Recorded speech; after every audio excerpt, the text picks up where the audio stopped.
Nagputukan ng ilang kawan ng kuryente habang lumalagablab ang apoy sa Barangay 48 sa Maynila. Dakong alas 2:30 ng hapon nagsimula ang sunog na tumupok sa 10 bahay. Walang nasawi o nasugatan. Pasado alas 8 naman kaninang umaga, dali-daling lumikas ang mga estudyante ng bagong silang high school sa North Caloocan. Kasagsagan ng kanilang klase. Sumiklab ang sunog sa mga bahay sa tabi ng paaralan.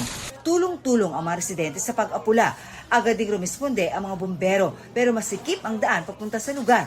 Kaya sa eskwelahan pumesto ang mga fire truck. Maraming balon here sa places namin. So sabi ko magtulong-tulong na po para iangat yung water para at least po maagapan yun dito kasi kakalat na po talaga siya. Kasama sa 50 pamilyang nasunugan ang estudyanteng si Maria, di niya tunay na pangalan, na siyang kumuha ng video ng paglikas.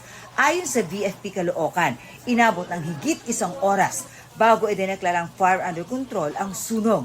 30 bahay ang natupok at 5 residente ang napaulat na nasugatan. Kasama rito ang babaeng nalapnos ang balat. Iniimbestigahan pa po yung pinagmulan ng sunog.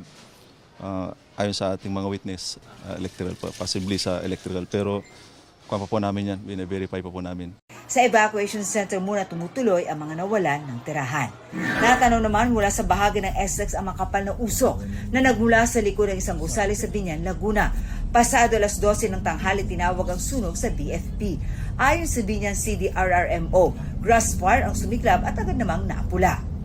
Para sa GMA Integrated News, ako si Marisol Abduraman, ang inyong saksi.